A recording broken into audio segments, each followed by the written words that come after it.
Question एक heavy question है, इसमें ज्यादा फोकस जो है वो जीसीई निकालने पे है। ठीक है, विलिमा बंदी का नाम है या बंदे का नाम है, उसकी डेथ हुई है 4 अक्टूबर 2020 में। विल में उसने, अब ये बंदी है, विल में जो है कुछ अपने हस्बैंड के नाम पे चीजें छोड़ी हैं और बाकी जो है वो बेटे के नाम पे। मेन रेजिडेंसी बेटे को मिला, तो इसमें रेजिडेंशियल एलिमेंट भी अप्लाई होगा। सबसे पहले एसेट्स हैं, एक एक को पढ़ेंगे। मेन रेजिडेंस, सबसे पहले क्या दिया हुआ है, मेन रेजिडेंस कितनी वर्थ है, 268,000 की, ले लिया। फिर है फ्लैट। फ्लैट हमें पता है मॉर्गेज हो तो नेट ऑफ करके लिखना होता है, लेकिन मैं यहाँ पे मॉर्गेज को इग्नोर कर रहा हूँ। क्यों क्यों मैंने इग्नोर कर दिया? एग्जाम्प्ट होता है। क्योंकि इंडोमेंट मॉर्गेज इग्नोर करना है। हाँ, अगर सिर्फ ये मॉर्गेज लिखा होता ना तो 175 माइनस 70 करके 105 में फ्लैट के आगे लिखता, अगर ये सिर्फ मॉर्गेज होती तो। लेकिन because of the endowment mortgage, mortgage minus होती है, इंडोमेंट मॉर्गेज इग्नोर करनी होती है। बात समझ आ रही है? Yes sir. शॉप्स, कितने की शॉप्स है भाई इसकी? बड़ा अमीर पार्टी था ये जो मर गई बंदी, बड़ी पैसे वाली थी। फिर हॉलीडे कॉटेज, हॉलीडे कॉटेज कितने का, 120 का। फिर shares, shares in jam PLC, अब इसकी वैल्यू नहीं दी हुई। 20,000 शेयर्स थे, एक शेयर जो है वो 200 पेंस का है, तो क्या आंसर आएगा? 200 पेंस डिवाइड बाय 100 कर दोगे तो पाउंड में आंसर आ जाएगा, और मल्टीप्लाई बाय 20,000 शेयर्स कर दोगे तो answer will be how much? 40,000। ठीक है सर। फिर क्या है? 8,000 units in the CBA unit trust. Unit trust, 8,000 units कुछ खरीदे हुए हैं। यूनिट्स इन ट्रस्ट 8,000 यूनिट्स हैं। एक यूनिट की वैल्यू क्या है भाई? 130 पेंस। 130 पेंस। 130 डिवाइड 100 करोगे तो पाउंड्स में आ जाएगा, मल्टीप्लाई 8,000 कर दोगे, आंसर विल बी 10,400। फिर बैंक में भी पैसा पड़ा हुआ है, कितना है? बहुत पैसे वाली बंदी है भाई। और last point, life insurance. Life insurance का रूल क्या बताया था? उसकी मार्केट वैल्यू नहीं लेनी होती। लाइफ इंश्योरेंस के केस में क्या लेना होता है हमेशा? प्रोसीड्स लेनी होती है, यानी पैसा कितना मिला।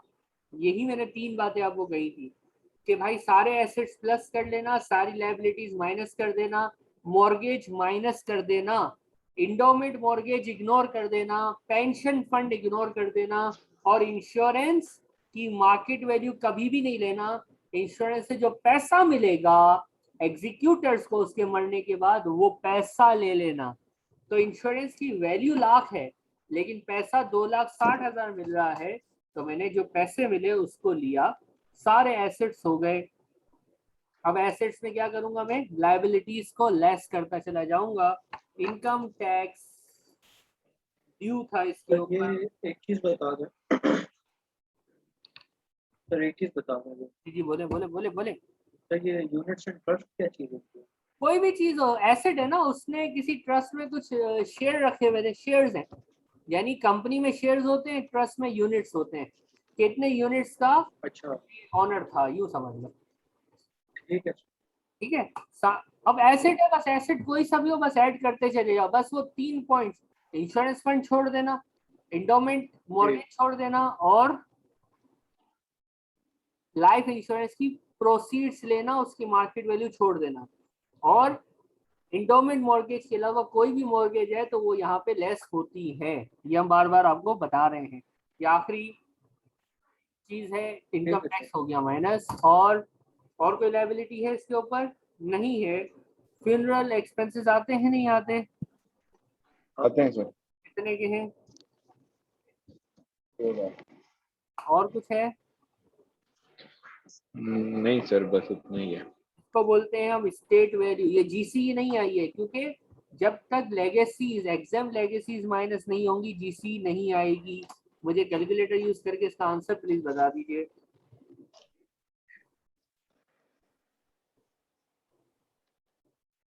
एग्जाम लेगेसीज में हेडिंग लगा रहा हूँ। अब ये औरत थी तो ये हस्बैंड के नाम जो भी देखी जाएगी या सिविल पार्टनर के नाम, वो एग्जाम लेगेसी में आएगा।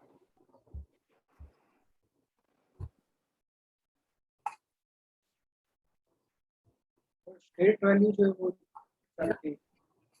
कुछ नहीं सर। स्टेट वैल्यू कितनी आ रही है? और स्टेट वैल्यू चेक करो स्टेट वैल्यू कितनी आ रही है। Sir 1.153 million. सही लिखा है मैंने? यस सर, सही लिखा। लेगेसी जो हस्बैंड के नाम पे दिया उसने वो है 170, तो एग्जाम्प्ट हो गई। जीसीई आ गई हमारे पास, जिसके लिए हम ये फॉर्मेट बनाया करते हैं। जीसीई इज 983,000। इस पे अब नील रेट बैंड लगेगा और क्वेश्चन आगे बढ़ेगा। सबसे पहले कौन सा nil rate band? Residence nil rate band. इसके बाद nil rate band. Residence nil rate band क्यों लग रहा है? क्योंकि मौत अप्रैल 17 के बाद है। इसके पास एक मेन रेजिडेंस था और वो डायरेक्ट डिसेंड यानी अपने औलाद या औलाद की औलाद यानी चिल्ड्रंस या ग्रैंड चिल्ड्रंस के नाम, यहाँ पे जो है वो उसका बेटा है, उसके नाम देके जा रही है। तो हमें पता है लोअर ऑफ व्हाट?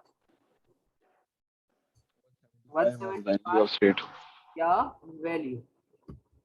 वैल्यू कितनी थी इसकी घर की? 268 थी ना।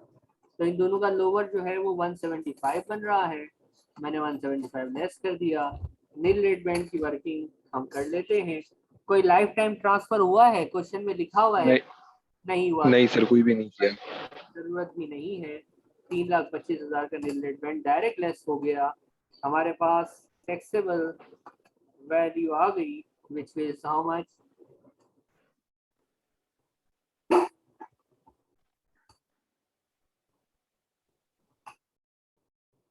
IST payable on death at the rate of 40%, 193,200. कौन पे करेगा? Paid by executors.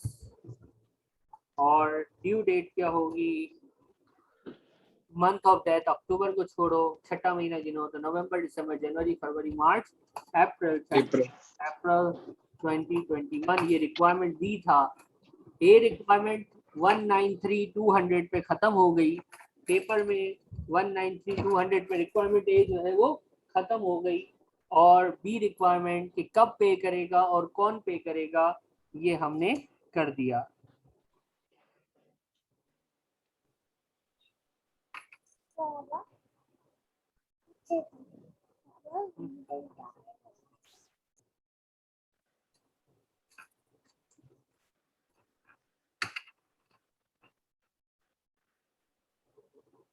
यहाँ तक कुछ पूछना है?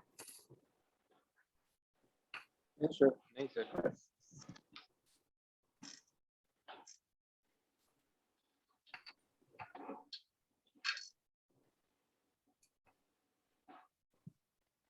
अब एक आखिरी चीज है। अब यहाँ पे बी रिक्वायरमेंट को जरा ध्यान से पढ़ो और मुझे बताओ उसने कुछ एक्स्ट्रा चीज पूछी है क्या?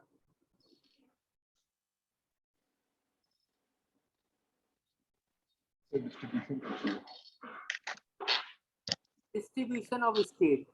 ये कोई वो नहीं है, साइंस नहीं है, ये आपका आईक्यू है। कैलकुलेटर यूज करने आता है ना तो ये बड़ा आसान है। मैं आपसे जो पूछूं मुझे सिर्फ इतना बताना। इसकी स्टेट की वैल्यू क्या थी ये जब मर रही थी? क्योंकि अब अज्यूम करो गवर्नमेंट ने आपसे पूछा है कि भाई इसकी जो स्टेट है ये किस किस को मिलेगी, टुकड़े बताओ।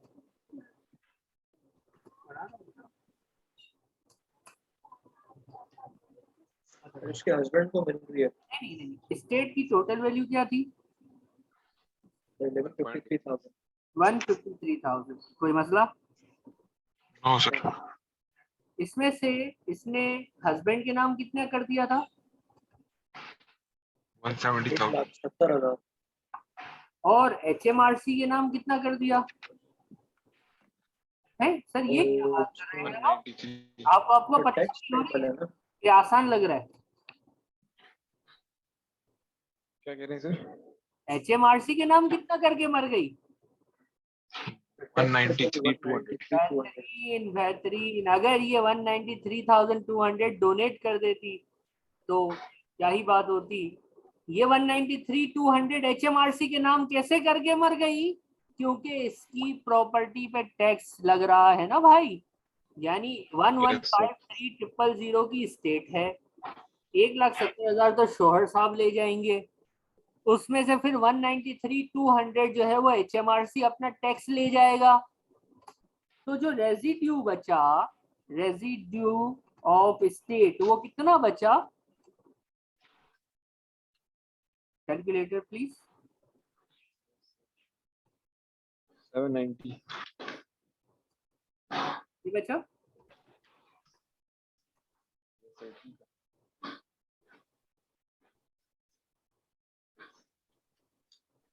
जी, ऐसा ही बचा। यस सर, सही है इतना ही। ठीक है, अब डिस्ट्रीब्यूशन कैसे हुई देखो। सन को मिलेगा 789,800, हस्बैंड को मिलेगा 170,000 एंड HMRC ले जाएगा 193,200। ये है इसका आंसर। इसकी थी ये वर्किंग। पहले मैंने वर्किंग कराई, आपने खुद की, मैंने नहीं कराई। मैंने खाली आपसे पूछा स्टेट थी कितने की, आपने कहा 1153 की। मैं बोला शो इसने विल कितने की थी शोर के नाम, आपने कहा 170। तो मैंने बोला अब 170 शोर ले गया, HMRC कितना ले गया, आपने बोला सर 193,200, हमने टैक्स निकाला, HMRC ले गया। तो बेटे के पास बचेगा कितना पैसा? बेटे के पास जो हाथ में कैश आएगा वो आएगा 789,800 का। इसकी डिस्ट्रीब्यूशन ये होगी, ये इसका आंसर है, ये इसका आंसर है जो अब अंडरलाइन हुआ है, या ये मैंने हाईलाइट किया है कि बेटे को 789,800 जिसकी वर्किंग नीचे है, हस्बैंड 170, HMRC 193,200। ये क्वेश्चन हो गया कंप्लीट, बी पार्ट भी कंप्लीट हो गया। डिस्ट्रीब्यूटेड उस वक्त तक पेपर में नहीं करना जब तक रिक्वायरमेंट में लिखा हुआ ना हो, टाइम वेस्ट होता है। डेट और पेड बाई तो चलो लिख देते हैं हम, मांगा हो या ना मांगा हो, डेट और पेड बाई हम लिख देते हैं, मांगा हो या ना मांगा हो, क्योंकि उसमें 30 सेकेंड्स लगते हैं। लेकिन distribution of state until and unless बिल्कुल स्पेसिफिकली यहाँ पे जैसे बी में लिखा है ना, how the state is distributed, जब तक पेपर में लिखेला ना हो ना, मुझसे होशियारी नहीं करेंगे। कोई मसला? क्लियर।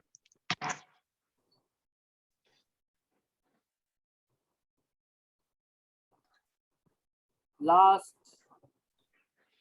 एक क्वेश्चन सर करवा, आप कब से लास्ट कर रहे हैं सर? लास्ट कर करके प्रैक्टिस कराओ, वरना ये मैं इग्नोर कर देता, मेरा क्या जाता। लेकिन हम आपको नहीं सर, पूरा, आप किस तरह कोई एक और चीज होमवर्क देने लगे? आवाज बहुत डिस्ट्रैक्ट होती है, एक मिनट रुकिए। सर कह रहा हूँ कि इस जैसा कोई और चीज है तो होमवर्क दे दें। नहीं समझ आया। सर मैं कह रहा हूँ अगर इस जैसी कोई और चीज है तो होमवर्क दे दें। नहीं, ऐसी कोई और चीज नहीं है।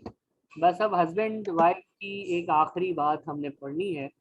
हमने एक बात की थी थोड़ा शुरू में कि हस्बैंड वाइफ को लाइफ टाइम में कोई चीज दे तो वो टैक्सेबल है, उस पर लाइफ टाइम ऐसी लगता है कि वो एग्जेम्प्ट होती है, एग्जाम्पल एग्जेम्प्ट होती है। और एक दूसरे के नाम अगर डेथ स्टेट में कुछ छोड़ के मर जाएं तो वो भी क्या हो जाता है, वो भी एग्जेम्प्ट लेगेसी होती है। ऐसा ही है ना? जी सर। Yes sir. अब स्टेटमेंट आपको याद है नील स्टेटमेंट क्या होता है?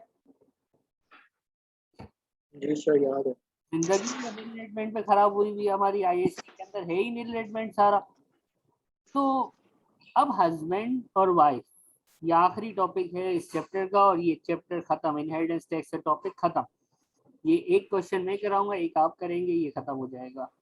बस ये बताना है कि नील रेट बैंड अब हस्बैंड ने यूज नहीं करा, हस्बैंड के पास नील रेट बैंड अनयूज्ड है क्योंकि हस्बैंड ने किसी को गिफ्ट नहीं किया होगा लाइफ के अंदर। फॉर एग्जांपल वाइफ का अपना नील रेट बैंड है, हस्बैंड का अपना नील रेट बैंड है, तो क्या ये स्पाउस या सिविल पार्टनर, मैं जब भी बोलता हूँ स्पाउस तो इसमें सिविल पार्टनर ऑटोमेटिकली होता है, क्या ये nil rate band inter transferable हैं? जैसे कि आपको याद हो personal allowance transfer between spouse, marriage allowance के नाम पे हमने एक टॉपिक पढ़ा था शुरू में। तो जिस तरह पर्सनल अलाउंस आपस में ट्रांसफर, वो किस तरह से था वो एक अलग टॉपिक है, वो वहां पढ़ चुके हैं।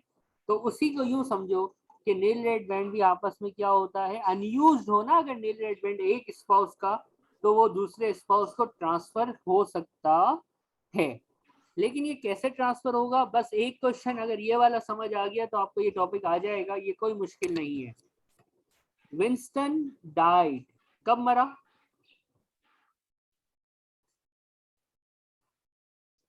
कब मरा? 2006 को। Under the term of will अपने बच्चों के नाम पे 105450 छोड़ा और बाकी जो है वो वाइफ के नाम छोड़ दिया। बीवी भी मर गई, लेकिन शोहर देखे बेचारा 2006 में मर गया, बीवी जीती रही, टेंशन ही कोई नहीं, 2021 में जाके वो लुढ़की है। ठीक है, नील रेडमेंट जो शोहर साहब का था वो था 285,000। आप क्वेश्चन में देख रहे हैं मिस्टर विल्सन ने क्या अपनी जिंदगी में कोई लाइफ टाइम ट्रांसफर किए हैं?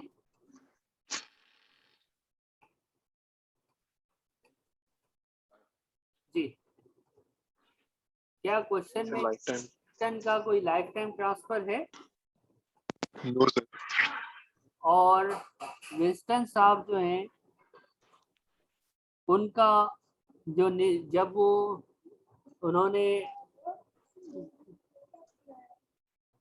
वो जब इस दुनिया से विल्सन साहब गए थे तो उस वक्त नील रेड बैंड वो कौन से टैक्सी में गए थे?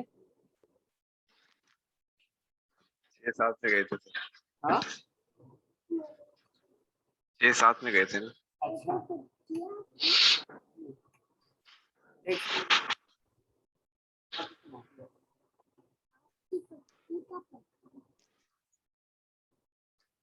आ, 285,000 था ना।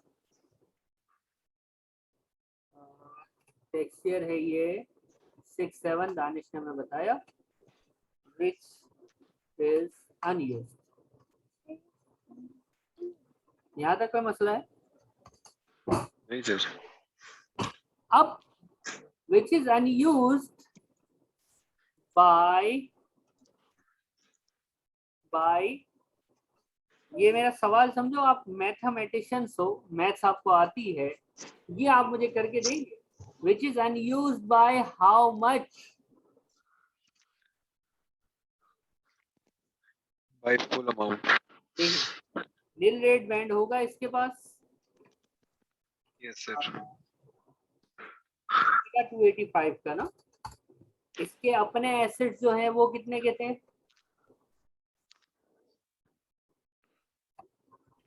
105,450 के थे। तो अनयूज जो है या अनयूटिलाइज जो है वो कितना है,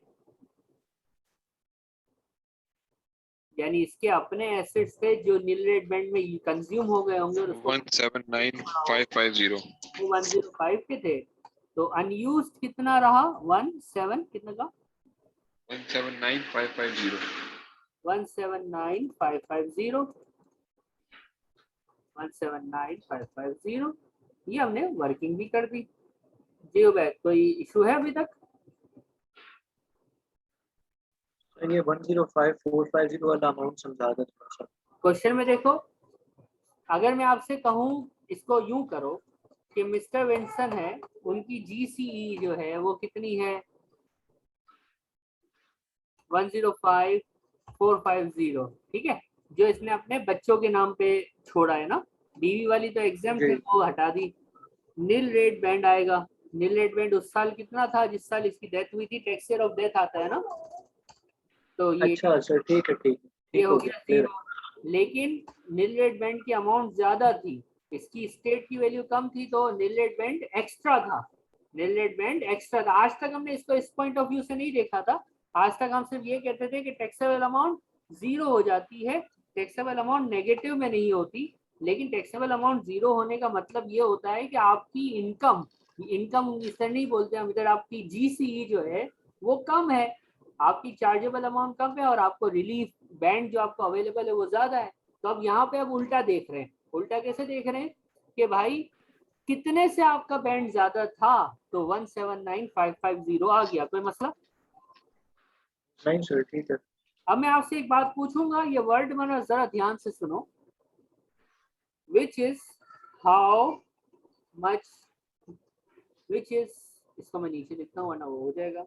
विच is X percentage of available nil rate band, ये कितने परसेंट है? सवाल समझ रहे हो कि अनयूटिलाइज या अनयूज 179550 है, जो कितने परसेंट है? अब यहाँ पे देख लो, ये मैथ्स है, मैथ्स। यहाँ पे देखें, इसको अवेलेबल कितना था भाई, ये अनयूटिलाइज कितना है, ये। तो इसको अगर परसेंटेज फॉर्म में निकालना हो तो कैसे निकालोगे? उसको डिवाइड कर दो, इसको किससे डिवाइड कर दो भाई? उसको एनआरबी से डिवाइड कर दो। 9550 डिवाइड कर दूंगा मैं अवेलेबल जो था 285 से, मल्टीप्लाई 100, तो 63% ना 63%। 63% अनयूज्ड है। कितना परसेंट अनयूज्ड है 63। उबैद? 63% सर, ठीक है। कोई मसला? No sir. अब मैं पूछ रहा हूँ आपसे, अब ये तो कर लिया हमने। अब जो वाइफ है फ्लोरेंस, वो कब मरी?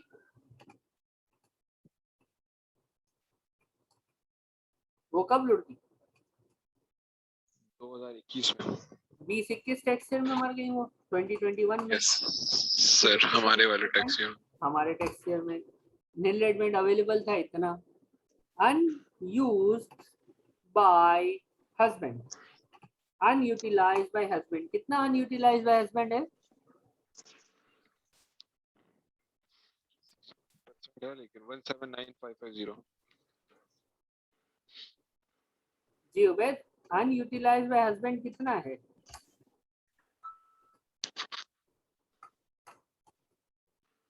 सर अनयूटिलाइज सर ये ना 179,550।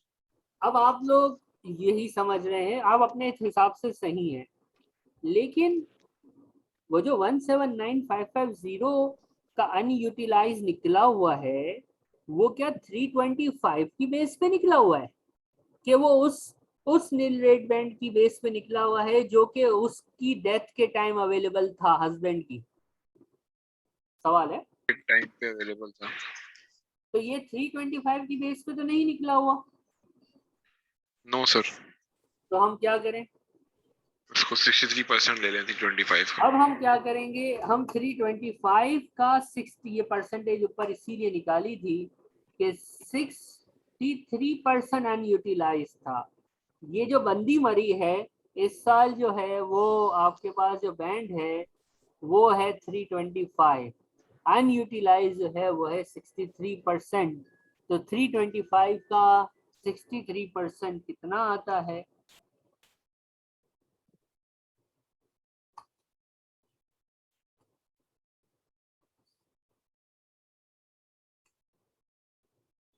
$204,750. Nil rate band available for Florence is 529,750. ठीक है।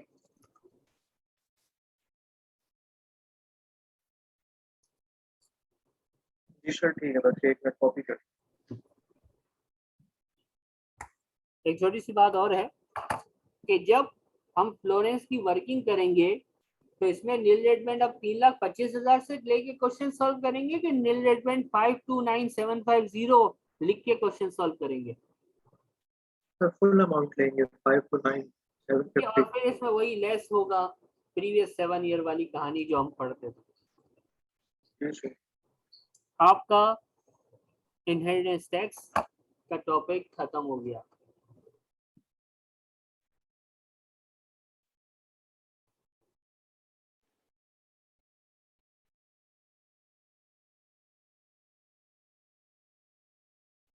सर एक मिनट बात सुनेगा एक जरा।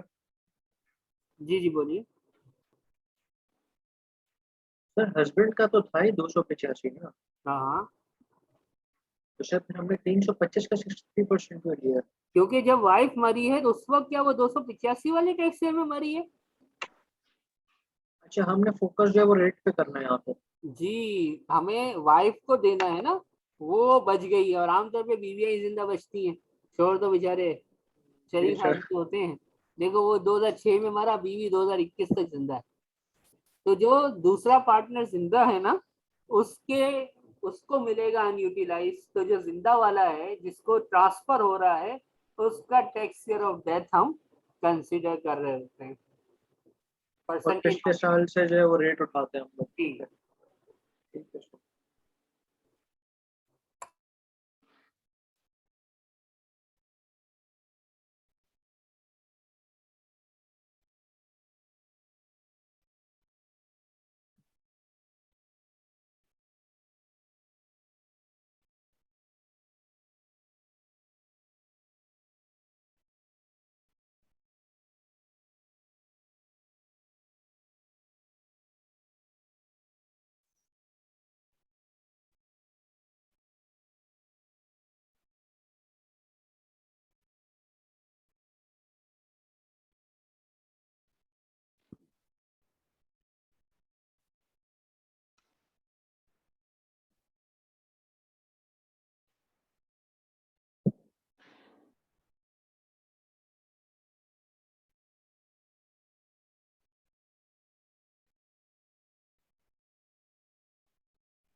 जी दानिश शुबैर, इसमें कुछ प्रॉब्लम?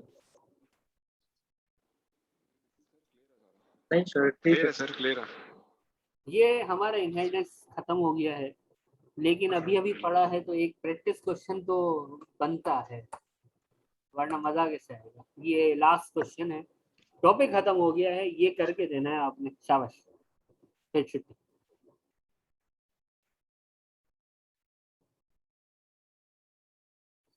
मर्जीना, क्या बात। 67 years old, she was window. जब शौहर मरा था उस वक्त 3 लाख का नील रेट बैंड था। देखो गोरों में भी यही सीन है, आमतौर पे शौहर जल्दी मर जाते हैं। इंसान तो फिर पूरा भी है ना सर। हाँ मसला तो यही है। मेरा सर इंसान तो इंसान है ना, वो बुरा हो या वो है। मसले तो बेचारे बेचारे के इतना साथ भी वही स्ट्रेस में होंगे। रहते हैं, क्या करें। सर आप ऐसे अकेले ही बैठे हुए हैं ना? नहीं नहीं, मैं घर में ही है। हूँ। नहीं तो सर आपका हमें इधर भी न्यूज निकालना लगता है आज अकेले हैं घर पे। पड़ेगा।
सर इसका 100% अनयूज्ड रेट है ना?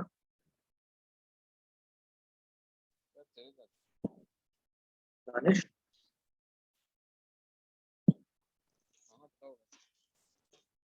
यार आवाज नहीं आ रही तेरी। आज बताओ। कह रहा हूँ इसका रेट जो 100% है सर इसका मुझे हाँ पूरा unused है ना? 100%, you are right my friend. हाँ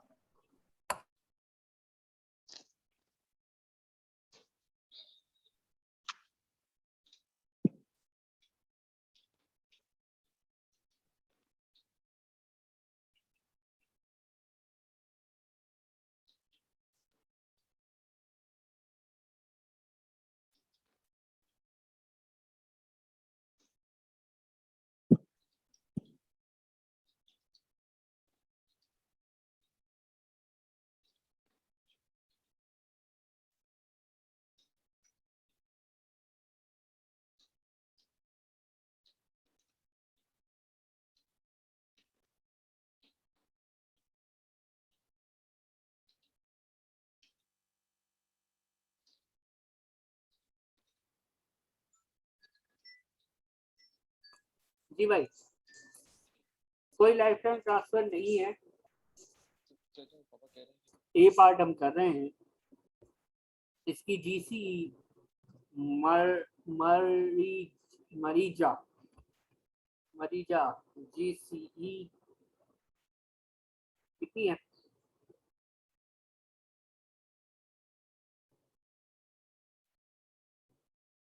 कितनी है इसकी जीसी भाई?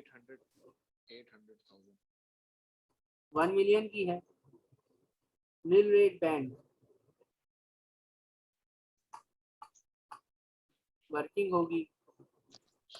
अब हमें पता है जब हस्बैंड की कहानी भी दी हुई है तो नील रेट बैंड में थोड़ा सा काम ज्यादा होगा। इसका अपना नील रेट बैंड जो है, जिस टैक्स में ये मर गई है, वो है 2021 का 3,25,000।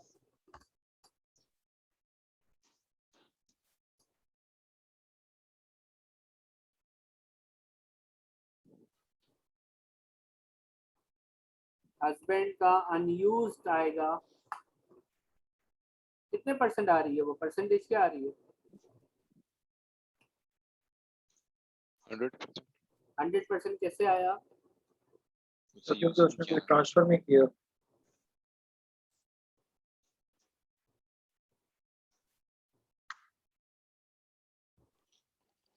उसका जो स्टेट था 8 लाख का, वो पूरे का पूरा एग्जेम्प्ट लेगेसी था।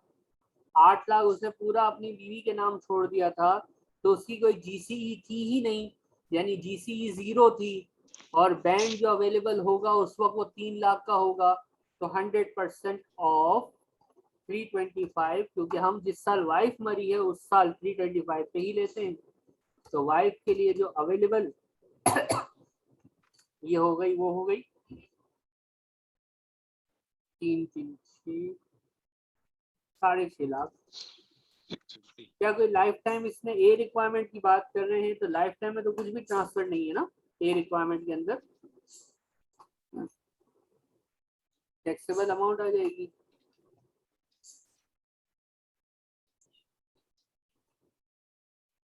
uh, 350 IST at the rate of 40%, 140,000। Date वगैरह आप लिख लीजिएगा। कोई प्रॉब्लम है इसके अंदर? ए पार्ट में एनी प्रॉब्लम भाई? नहीं सर। मेरा सर बी पार्ट में क्या होगा?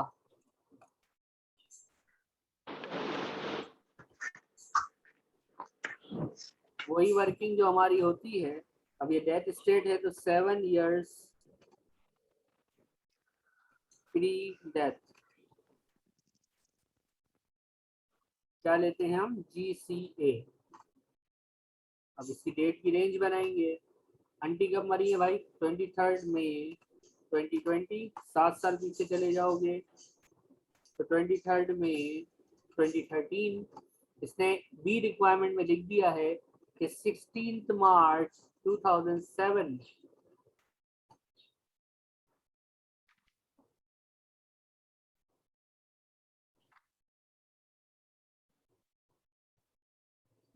तो इसने जो है वो एक पेट किया है, क्या ये पेट इस रेंज में आ रहा है? नो सर, इससे बहुत फायर है, हाँ, नहीं आ रहा सर, इससे बहुत पीछे है। लेकिन एक गलती कर गए हम लोग, छोटी सी मिस्टेक हो गई उनसे। ये इसने थोड़ी किया है, ये तो इसके शौहर ने किया है एक पेट।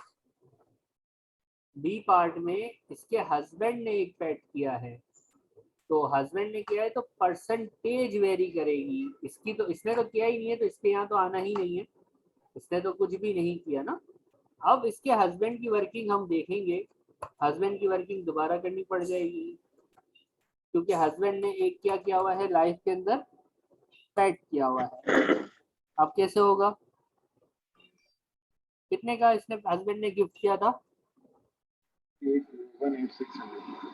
हाँ, 186,000 का। इसको क्या बोलते हैं, गिफ्ट की अमाउंट है ना ये, value of transfer. Annual exemption आएंगी 3000 मल्टीप्लाई बाय 2, तो 6000 की एनुअल एग्जाम्पशन चली गई। जीसीए आ गया 180,000 का। नील रेट बैंड हस्बैंड के लिए जो अवेलेबल है, जिस साल मरा था वो 3 लाख का था।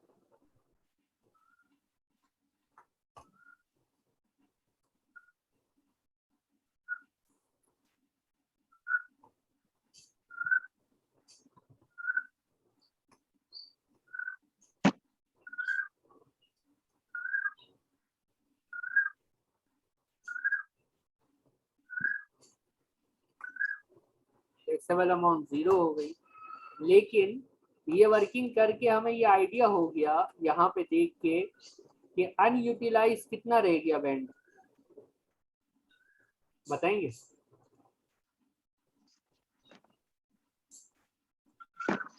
120। कितना? 20 120 सर अनयूज। कितना परसेंट है ये? है 40%। कितना परसेंट परसेंटेज बता दें। 120 is how much Percent, percent sir. Of 300,000, ऐसा ही है? Yes sir. 40% है। तो अब यहाँ पे हम क्या करेंगे, जो अनयूज्ड है वो 40% ऑफ वाइफ की डेथ के साल यानी 325 का आ जाएगा 130,000। अब वाइफ ने तो कोई लाइफ टाइम किया ही नहीं है। ये देखो डेट के साथ साथ किसका है, किस पार्टी का है वो भी देखना होता है, वरना तो गलती हो सकती है। ये कितना आ जाएगा? 455 सर। 55। Yes sir. यहाँ पे हम डाल देंगे 455, टैक्सेबल अमाउंट आ जाएगी कितनी, और टैक्स आ जाएगा 218,000। ये है आपके पास यस सर। Practice question. कोई मसला? नहीं सर, क्या नहीं हाँ नहीं सर, बस सॉल्व कर रहे हैं। हाँ, नहीं नहीं, कुछ पूछना है? नहीं सर, नो सर। जल्दी कर ले, कॉपी कर दे, 1 मिनट है।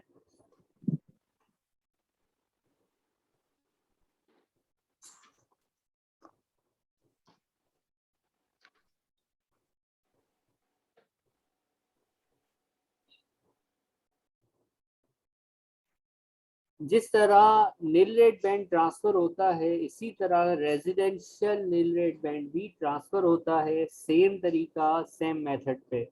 जिस तरह नील रेट बैंड ट्रांसफर होता है उस तरह रेजिडेंशियल नील रेट बैंड भी सेम मेथड पे, सेम तरीके से, सेम परसेंटेज यूटिलाइजेशन वगैरह के तरीके से ट्रांसफर होता है।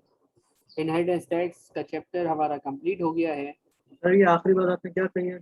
मैंने ये कहा कि जिस तरह residence nil rate band transfer होता है अमंग स्पाउस या सिविल पार्टनर, इसी तरह रेजिडेंशियल नील रेट बैंड जो 175 और रेजिडेंट वैल्यू का लोअर ऑफ होता था, वो भी अमंग स्पाउस या अमंग सिविल पार्टनर ट्रांसफर होता है सेम ही तरीके कार के मुताबिक। ये था हमारे पास ठीक है सर। इनहेरिटेंस टैक्स का चैप्टर। इसकी प्रैक्टिस करते रहिएगा। अब ये हमारे पास लौट के नहीं आएगा, इसकी किट मैंने आपको भेज दी है रिकॉर्डिंग, तो उसको भी आप देख लीजिएगा। मिलते हैं इंशाल्लाह कल, ठीक है। सर एक मिनट, इसकी मैं पिक्चर लेना। हाँ हाँ, पिक्चर में कुछ पूछना तो नहीं है, नहीं सर, कुछ पूछना नहीं। बस मेरा सर कंसर्न। मैंने एक चीज पूछनी है। हाँ हाँ पूछो। सर वो कॉर्पोरेशन टैक्स के बारे में कुछ पूछना है। हाँ हाँ कॉर्पोरेशन टैक्स के मैं